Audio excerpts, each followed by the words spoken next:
Hey guys, it's Lynn Pratt. Thanks so much for joining me to paint this Easter egg with watercolor. Now we're doing this slightly smaller than normal. This is a 5x7 paper. I have all of my edges ripped. My image is drawn or transferred on my watercolor paper and I'm ready to get started. The first step we're going to do this one is mask. So we're going to mask all of those circles because they're going to stay white. So I have my Holbein masking fluid. I like to put it in just a smaller container so it's easier to use, and I like using just a regular stylus to put it on. You can do this however you like, whatever's easiest to you, but I find doing it this way just really makes it easy, and then I can kind of put some in and then use the edge of that stylus to just really nicely and neat get those edges in. So I'm just going to come through and mask off all of those small circles. Okay, so I'm going to go around and just mask everything off.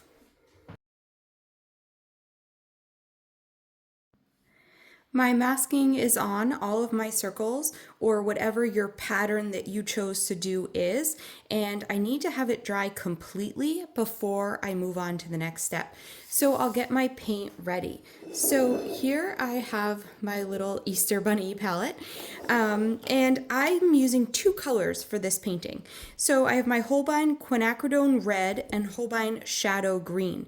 Now red and green are complementary colors. So when you mix a complementary color, you get the combination of them is a neutral usually. You get a brown or a black. So when I mix these two colors, Shadow Green and Quin Red, I get a perfect black from that when I mix them evenly. A little bit more Shadow Green than Quin Red because the Quin Red's a little bit stronger.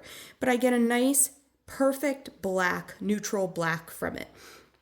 If I put a little bit more Quin Red than Shadow Green, I get a gorgeous purple from it, okay? So I have my Quin Red, my mixed purple, and my mixed black, just using these two colors, and I'm ready to go to paint once my masking dries. I'm ready to get started, and I'm using my size 10 Holbein Gold Round, and I'm going to start by adding water. Oh my goodness, and then I got a drip on the outside, which I don't want. I want to make sure that all of my water stays on the inside, and I'll go close to the edge but not quite touching it. If you turn your paper as you go, it makes it quite a bit easier so that your brush can get close to that edge without quite touching it, but just really close. Sometimes if you put your water all the way to the edge, you end up getting a hard line that forms on the edge when it dries because all the paint flows right up to the edge. So I like just putting a nice even wash of water over the whole thing, of course making sure that my masking is 100% dry, and then I'm going to come in with my Quin Red.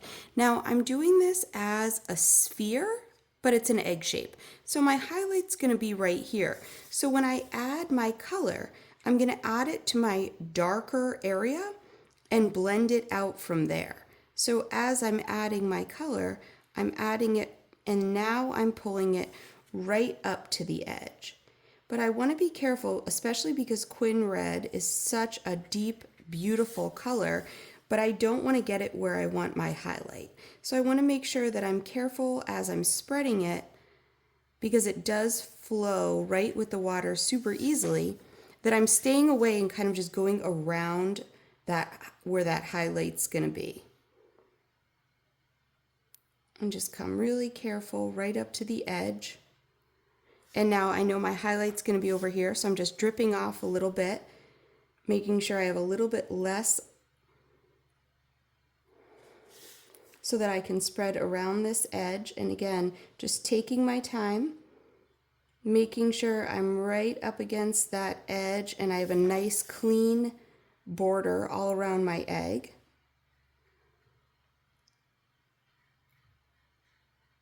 A lot of times if you don't take the time on this step, getting that nice edge, then it kind of just looks sloppy no matter what you do. Okay, so again, my highlight's going to be right here where the light is hitting it. So I'm going to gently kind of get my color right around that area, making sure I keep kind of getting off a little bit of the water. It's okay if it gets a little bit pink, but I just don't want it a lot pink. Add a little bit more pink to this darker area. So before I put any of my shadow color on, I'm making sure I get my pink nice and dark where I want it that darker color. Okay, so that's really important. Before I add any dark to the paper, I'm making sure that my pink is already where I want it, and it already is starting to kind of look round. If you wanted to keep this a really basic tutorial, you don't even have to add the darks, you can just kind of leave it as a fun pink egg. But of course, when you have a highlight, you also have a shadow, and it will be shadowed slightly a darker color. Okay, so rinse my brush a little. And just kind of blend that a little bit so that I have that nice blended area around my highlight. And then it gets darker as it goes around. So while everything is still wet, I'm coming into that purple that I mixed that just has more pink than green. I'm putting it again on right where my darkest area is, right where that dark shadow is, bringing it right up to the edge, making sure I have a nice crisp edge there. Makes it a little harder because my masking goes right up to the edge there. I have a little thing there. Oh, I got it. All right. And then I'm just bringing this color around, again, working in it while it's still nice and wet. And because it had that bright pink under there, it's not a dull shadow. It still had that nice pink color under. So you can also put more pink on your brush to blend out so that you're not blending with the dark. You dip into your pink just a little bit so that when you're blending that shadow, you're just gently blending and you're not blending too much dark all around your egg. You're kind of blending more with your pink. Okay, so make sure your brush is really dry when you're coming into it because my paint is really starting to dry. I just need to blend this last little area, which I really should be out of because it's starting to dry. Okay, so I'm gonna stop. That looks pretty good. I have that nice round shape. When I look at it, it looks like a three-dimensional egg. So I'm gonna get out of it and let it dry. My paint is dry and I'm ready to come in with my rubber eraser and just gently remove my masking. You can also use your finger to remove your masking, but I find if you have oils on your hands at all, sometimes it can mark up your paper a little bit. So I like just using the rubber eraser. It catches on it really easily and pulls that masking off. So just gently, once everything is completely dry, remove that masking. My masking is off and now it's touch-up time. So if you have any areas where your masking was off or you need to touch up, you can come in and touch it up. Keep in mind that this is just kind of a simple little one, so you don't have to go too crazy. If you have the black an area here, then on your palette, all you have to do is just take some of your pink and a little bit of your purple and mix it and then use that to patch. So you can use a piece of scrap paper, make sure that you have a good color that matches where you're putting it, and then go ahead and patch any areas that you need to. You really only want to do it if it's really off because you might kind of notice, but this one just kind of bothers me a little bit that it's not quite round. So it might take more than one layer just to get that to kind of be perfect and match, but it's not quite round, so it doesn't quite look right to me. And then this area right here, I feel like just needs to be a little bit. But again, it's hard to match the color and it's easier to mess it up than it is to fix it. So unless it's way off, just keep in mind, you probably don't want to mess with it. I don't like this top little area right here. So I'll rinse my brush. This just has my pink on it right up here. So I'll just come in with a little bit of my pink and just very gently blend this little area and then just kind of tap it dry. Just really gently. It just kind of has a hard, uneven edge where my water dried and settled there. And because it's on that lighter top edge of the egg, you just really notice it. So again, I'm just taking like very gently, barely any water on my brush, and then just tap it dry so you don't end up with a hard water line. Okay, so that's pretty good. I'm really not gonna mess with it much more. Let that be, and then I'm ready to come, once my little fix is dry, I'm ready to come in and put the shadows inside of my masked area. Because the whole thing looks three-dimensional, I have to make sure that the areas that I have masked match that as well. So I'm gonna take my little spots are just gonna be white. Okay, so it's gonna be a pink egg with white spots. So what I need to do is just take my black mixture. I just pull a little bit out so that it's super light. Okay, I don't wanna come in with dark black because again, it's just a shadow on the white spot. It's not going to be super dark.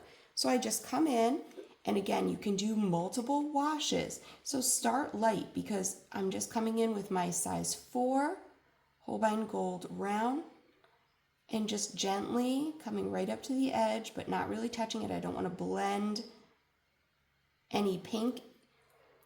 And I'm just going to come in these ones that are in shadow and add some of that black mixture. That's the Quin red and the shadow green mixture.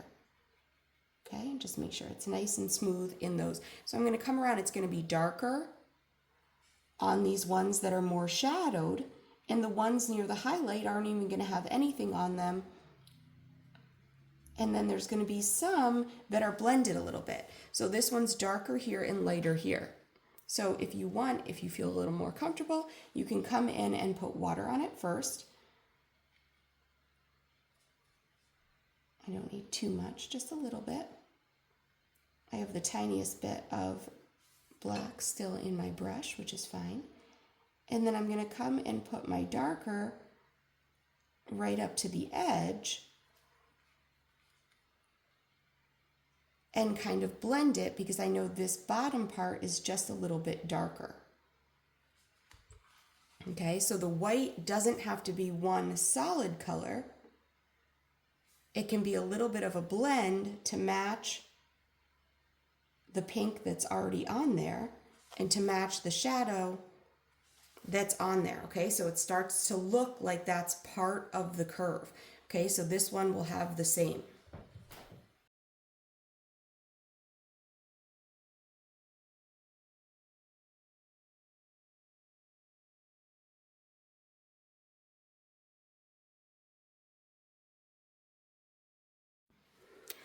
Everything is in, and when I back up, my egg looks three-dimensional. I have like the shading and value of those spots that seem to match. This one might need to go a little bit darker. Kind of when you back up and look at it, you'll see if they match the overall value. If you squint your eyes, do the spots really pop out or do they match the value of what's behind them? And then you'll know if it's really like a convincing fully round shape or if it looks like the spots were just stuck on and not shaded completely. So I hope you guys enjoyed this one. I have lots of different designs that you can play around with, or definitely feel free to make your own. Can't wait to see what you do with it. Let's paint. Here I am following the same order of steps of putting all my colors in, just with different colors for the flowered egg. For this one I'm using cobalt blue, indanthrone blue, and burnt umber.